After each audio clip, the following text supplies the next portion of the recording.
Namaste, myself Triveni Khurana, Assistant Professor, Faculty Physiotherapy and Diagnostics. Today we are going to discuss about neurological functional scales and signs. First is Modified Ashworth Scale. Modified Ashworth Scale have been utilized in the population of stroke, spinal cord injury, multiple sclerosis, cerebral palsy, traumatic brain injury, pediatric hypertonia, and central nervous system lesions. It is performed by extending the patient limb from a position of maximum possible flexion to maximal possible extension, the point at which the first soft resistance is met.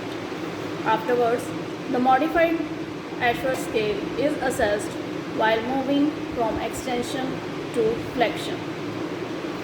Its scoring pattern is as score 0 when there is no increase in tone, score 1 defines slight increase in tone giving a catch when slight increase in muscle tone manifested by the limb was moved in flexion or extension. Score 1 plus defines slight increase in muscle tone manifested by catch followed by minimal resistance throughout range of motion. Score 2 defines more marked increase in the tone but more marked increase in muscle tone through most limb easily flexed. Score 3 defines considerable increase in tone, passive movement are difficult. Score 4 defines limb rigid in flexion or extension. Next is Berg Balance Scale. The Berg Balance Scale is used to objectively determine a patient's ability or inability to safely balance during a series of predetermined tasks. It is a 14-item list which each item consisting of a 5-point ordinal scale ranging from 0 to 4, with 0 indicating the lowest level of function and 4 the highest level of function, and it takes approximately 20 minutes to complete. It doesn't include the assessment of gait. Now what is the requirement? Equipment's requirement for the test: a ruler, 2 standard chairs, one with the armrest and one without, footstool or step, 15-feet walkway and the stopwatch. Document each task or give instruction as written. When scoring, record the lowest response category that applies for each item. In most items, the subject is asked to maintain a given position for a specific time. Progressively, more points are deducted if the time or distance requirements are not met. The subject's performance warrants supervision, and the subject touches an external support or receives assistance from the examiner. The subject should understand that they must maintain their balance while attempting the task, the choices of which lag to stand on how far reach are left to the subject. Poor judgment will adversely influence the performance and the scoring. Equipment required for testing, as said above: the indicator of 2, 5 and 10 inches ruler which is held in the second hand.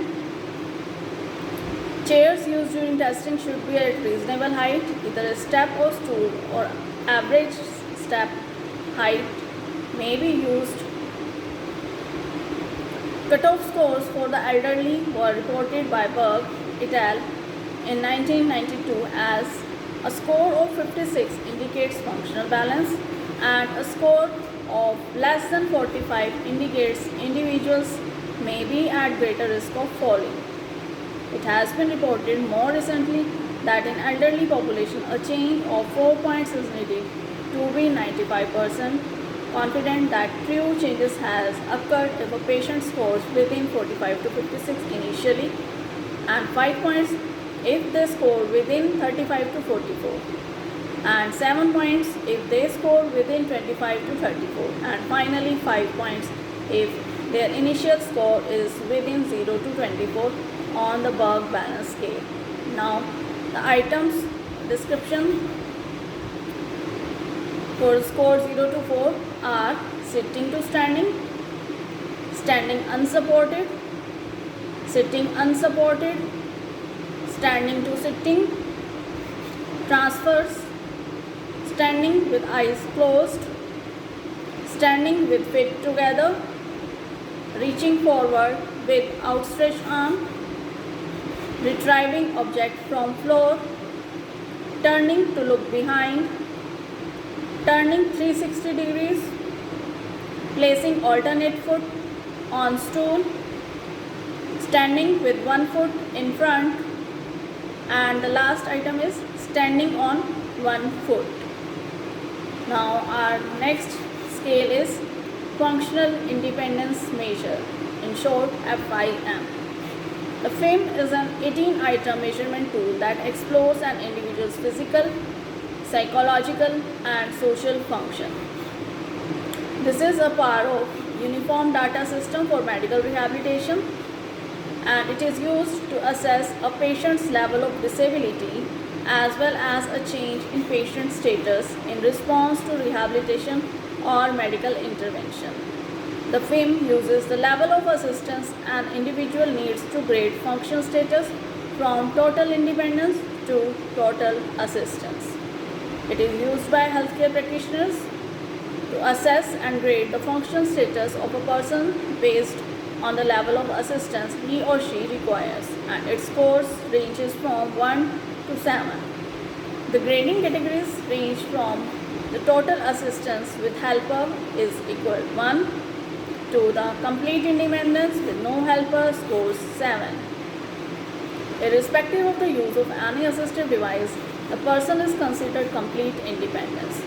Scores falling below 6 requires another person for supervision or assistance. Tasks that are evaluated using the FIM include bowel and bladder control, transfers, locomotion, communication, social cognition, as well as self-care activities including feeding, grooming, bathing, upper body dressing, lower body dressing and toileting. The FIM measures what an individual can perform and not what the person could do under circumstances. Now what are the FIM levels? In case of no help, score 7 indicates complete independence, score 6 indicates modified independence. In the case of helper with modified dependence, score 5 indicates supervision, score 4 indicates minimal assistance, score 3 indicates moderate assistance. And in the case of helper with a complete dependence, score 2 indicates maximal assistance, score 1 indicates total assistance or not testable. Leave no blanks, enter 1 if not testable due to any risk. Our next scale is Glasgow Coma Scale.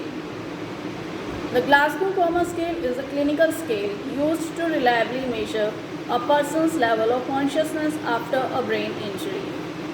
It assesses a person based on their ability to perform eye movement, speak, and move their body. These three behaviors make up three elements of the scale, that is eye, verbal and motor, EVM. The person's GCS score can range from 3, that is completely unresponsive, to the 15, that is responsive. This score is used to guide immediate medical care after a brain injury, such as car accident, and also to monitor hospitalized patients and track their level of consciousness. Lower GCS scores are correlated with higher risk of death. However, the GCS score alone should not be used on its own to predict the outcome for an individual person with brain injury. It is developed by Sir Graham Tisselden, Professor of Neurology, University of Glasgow, and it has limited applicability to children, especially below the age of 36 months, where the verbal performance of even a healthy child would be expected to be poor. Consequently, the pediatric Glasgow Coma Scale was developed for assessing younger children. As I said above, this scale was developed to help determine the severity of a coma or dysfunction following a traumatic brain injury, but can be useful for any condition which leads to impaired consciousness. Today, it is consistently used for many conditions including stroke, includes subarachnoid hemorrhage, intracerebral hemorrhage, or ischemic stroke. Other than stroke, it is also useful for infection, seizure, brain abscess, gender traumas, non-traumatic coma, overdose, and poisoning cases also. It can also be administered in a variety of settings such as pre-hospital, arrival, at the emergency department, and in the hours following admission, giving it the ability to monitor changes and trends in patient consciousness over time. Now, modified scale have been developed for the use in other populations. The Glasgow Coma Scale Extended, that is, other than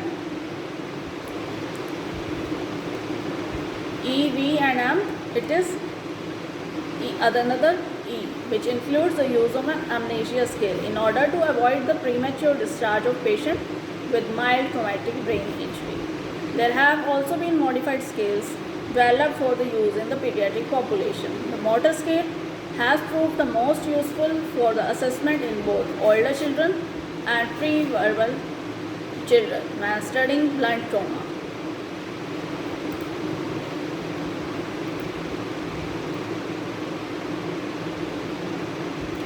Our next scale is Barthel scale or Barthel index, BI. It is an ordinal scale used to measure performance in activities of daily living. 10 variables describing ADL and mobility are scored under it, a higher number being a reflection of greater ability to function independently following hospital discharge.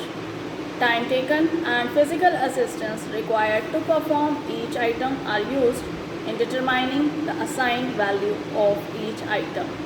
The Barthel index measures the degree of assistance required by an individual on 10 items of mobility and self-care ADLs. It is used in patients with stroke, neuromuscular or musculoskeletal disorders, and oncology patients too. Now, the method of use: time to administer is 2 to 5 minutes. Times may vary depending on the patient tolerance and abilities. BI requires training if administered by direct observation. It has been developed in many forms that can be administered in many situations and can be useful for longitudinal assessments. It includes 10 personal activities such as feeding, personal toileting, bathing, dressing and undressing, getting on and off a toilet, controlling bladder, controlling bowel, moving from wheelchair to bed and returning, walking on a level surface, and ascending and descending stairs. The original index is a 3-item ordinal rating scale completed by therapist or other observer in 2 to 5 minutes. Each item is rated in terms of whether the patient can perform the task independently with some assistance or is dependent on help based on observations.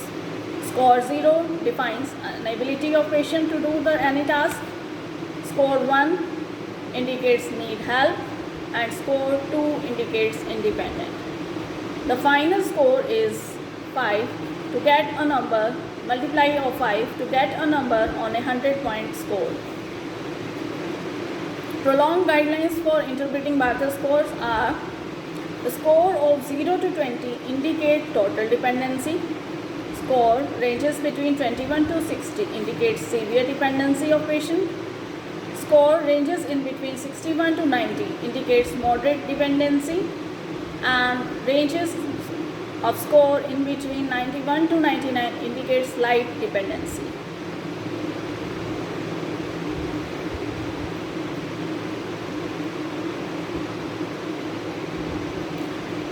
Our next score is APGAR score.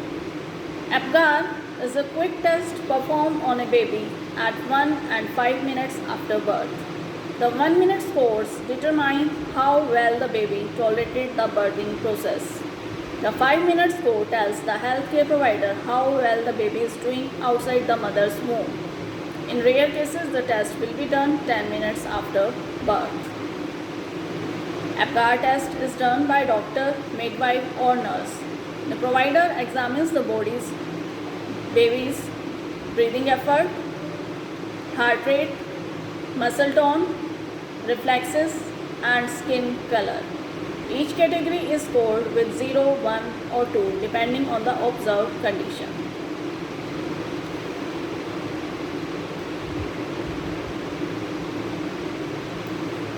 Now our next scale is ASIA scale. ASIA stands for the American Spinal Injury Association. ASIA impairment scale describes a personal functional impairment as a result of spinal cord injury. This scale indicates how much sensation a person feels after light touch and a pinprick at multiple points on the body and test key motions on both sides of the body. In this grade A indicates complete spinal cord injury and defines no sensory or motor function is preserved in sacral segment S4 and S5. Grade B indicates sensory incomplete injury. It defines sensory but no motor function is preserved below the neurological level and includes the sacral segments S4 to S5. And no motor function is preserved more than 3 levels below the motor level on either side of the body.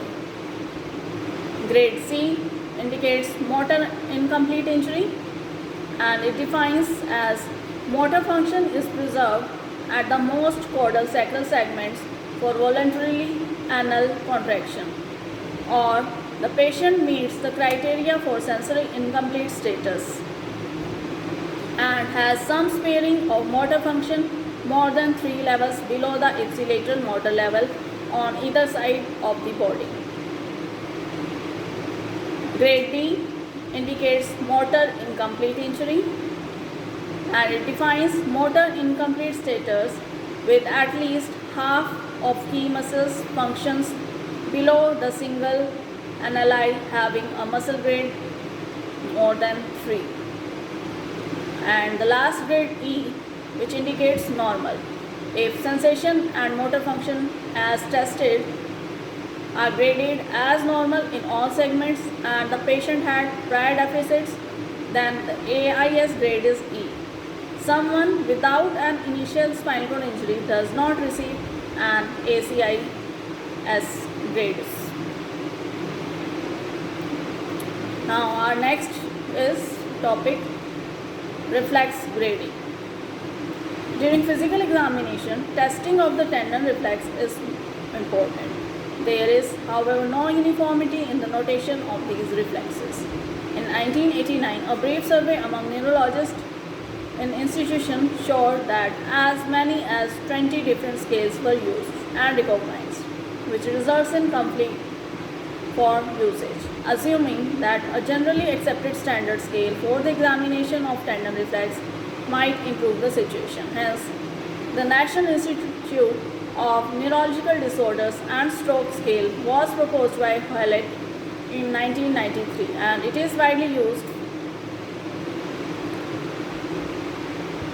as it is graded on a 0 to 4 plus scale, in which grade 0 shows absent reflex, grade 1 plus shows hypoactive reflex and grade 2 plus shows normal reflex, grade 3 plus shows hyperactive reflex without clonus and grade 4 plus indicates hyperactive reflex with clonus. Now our next topic is Rudzinski sign. It is one of the physically demonstrable symptoms of meningitis. Severe neck stiffness causes a patient's hip and knee to flex when neck is flexed and this sign is used to diagnose meningitis. To perform Brudzinski sign, step 1 is patient in supine position. Step 2 is gently grasp the patient's head from behind and place the other hand on patient's chest. Step 3, gently flex the neck bringing chin to chest. And step 4 is positive sign is involuntary flexing of hip and knee. Our next topic is Kernig's sign. Kernig's sign is one of the physically demonstrable symptoms of meningitis. Severe stiffness of hamstrings causes an inability to straighten the leg when the hip is flexed to 90 degrees. It is used to diagnose meningitis. To elicit the Kernig's sign, do the step 1. The patient is positioned in supine with hip and knee flexed to 90 degrees. Step 2 is the knee is then slowly extended by the examiner and is repeated on both legs. Step 3. Resistance or pain and inability to extend the patient's knee beyond 135 degrees because of pain bilaterally indicates a positive Kernig sign. Our next test is Romberg test. The Romberg test is an appropriate tool to diagnose sensory ataxia, a gait disturbance caused by abnormal proprioception involving information about the location of the joints. It is also proven to be sensitive and accurate means of measuring the degree of disequilibrium caused by central vertigo, peripheral vertigo, and head trauma. It is used to demonstrate the effects of posterior column disease upon human upright postural control. Posterior column disease involves selective damaging of the posterior column known as stapes dorsalis neurosyphilis. This test is used for clinical assessment of patients with disequilibrium or ataxia from sensory and motor disturbances. This test was described first in 1846 and originally described for the condition stapes dorsalis.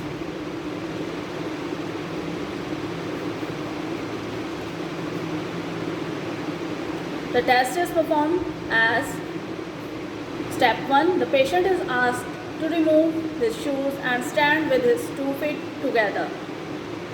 The arms are held next to the body or crossed in front of the body. Step 2. The clinician asks the patient to first stand quietly with eyes open and subsequently with eyes closed. The patient tries to maintain his balance. For safety, it is essential that the observer stand close to the patient to prevent potential injury if patient were to fall. When the patient closes his eyes, he should not orient himself by light, sense or sound, as this could influence the test result and cause a false positive outcome. The test is scored by counting the seconds the patient is able to stand with eyes closed.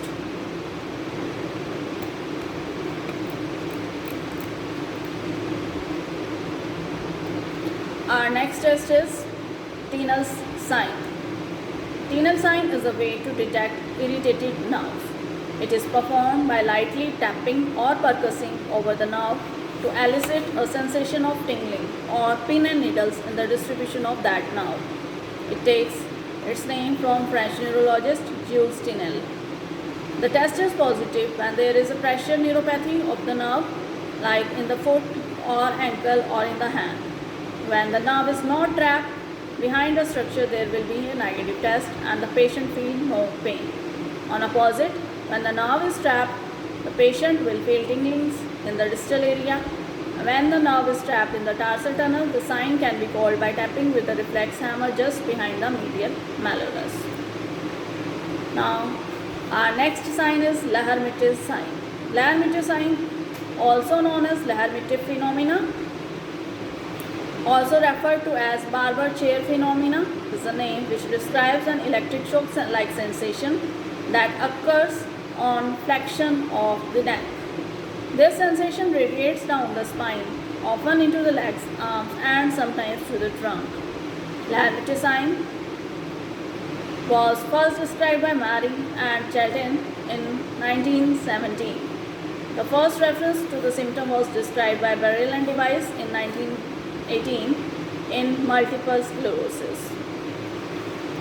Recently, lahermitazine has been associated with intensity modulated radiotherapy cohort and neck cancer patient.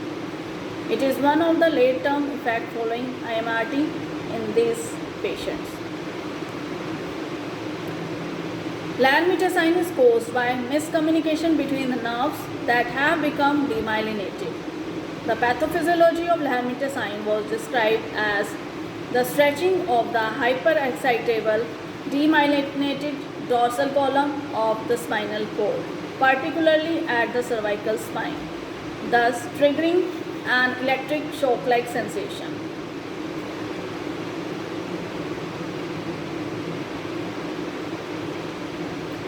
The causes of lahermitazine may be multiple sclerosis, cervical spondylitis, transverse myelitis, subacute combined degeneration of the cord, radiation myelopathy, Arnold-Chiari malformation, high-dose chemotherapy, discontinuation syndrome, silenciomyelia, vitamin B12 deficiency, disc herniation, spinal cord compression, nitric oxide toxicity, systemic lupus erythematosus, post-dural puncture headache, parasitic invasion of spinal cord, and herpes zoster infection. Now, our next test is slump test. The slump test is a neurotension test used to detect altered neurodynamics or neural tissue sensitivity. It is described differently among sources. The common factor among sources is the reproduction of pain as tension is applied to the dura during testing. The technique adapted from Mark Dutton. To begin the test, have the patient seated with hands behind back to achieve a neutral spine. The first step is to have the patient slump forward at the thoracic and lumbar spine. If this position does not cause pain, have the patient flex the neck by placing the chin on the chest and then extending one knee as possible. If extending the knee causes pain, have the patient extend the neck into neutral. If patient is still unable to extend the knee due to pain, the test is considered positive. If extending the knee does not cause pain, ask the patient to actively dorsiflex the ankle. If dorsiflexion causes pain, have the patient slightly flex the knee while still dorsiflexing. If pain is reproduced, the test is considered positive. Repeat test on opposite side. Overpressure can be applied during any of the test positions. Now, the next phenomena of today's topic is Bell's phenomena. The Bell's phenomena, also known as palpebral oculogyric reflex, refers to the movement of eyeball in an upward direction when the eyelids are forcefully closed. It was Charles Bell, a great British anatomist, who first observed this in 1823 when trying to close the eyelids of a patient with facial palsy. Both the facial nerve paralysis and the eyeball division observed in this condition are named after him. This phenomenon represents a reflex in which the eyes are seen to roll up and out when both eyelids are forcibly closed.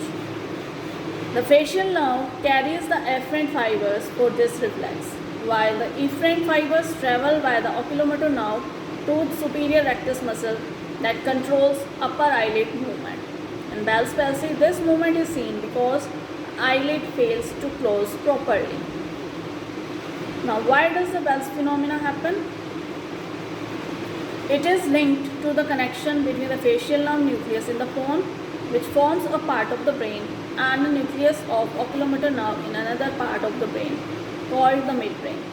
The facial nerve is responsible for the eyelid movement, while the oculomotor nucleus controls the eye muscles which moves the eyeball. Some scientists think that these closure movements are unified in a single movement pattern, and such integration involves the mesencephalic reticular nucleus. However, Bell's phenomena itself is a normal reflex seen in 8 out of 10 people. It basically protects the eyeball, especially the cornea, against sudden contact with a potentially traumatizing agent. Example, when a person blinks or when the eye is threatened by any object, eyeballs roll up. This helps to ensure that the majority of minor traumatic impacts occur on the lower part of cornea due to reflex rolling up of the eyelids.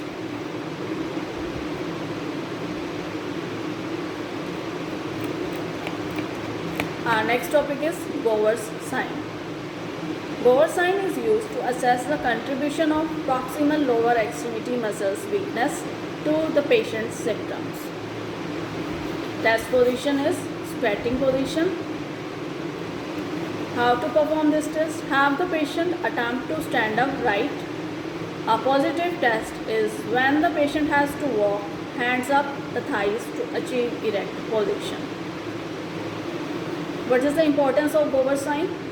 With the weakness of hip and thigh muscles, one is the most strong enough to stand upright without the assistance of the upper extremities. This may indicate a contribution from the lumbar spine due to the innervation of these muscles and decreased core motor control in patients with low back pain. Next sign is setting sun sign.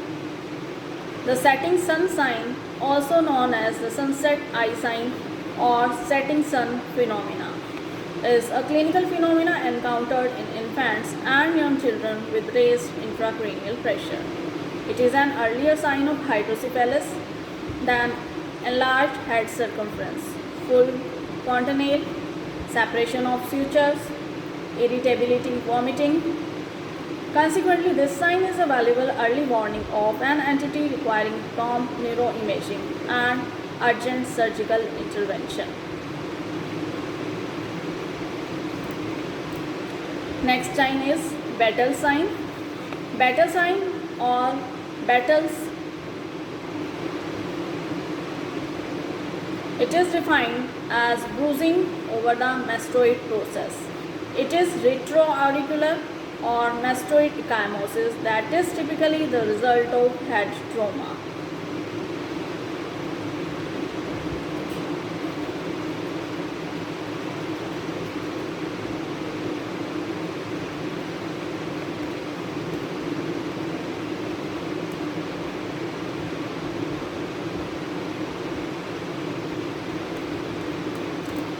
Now our next sign is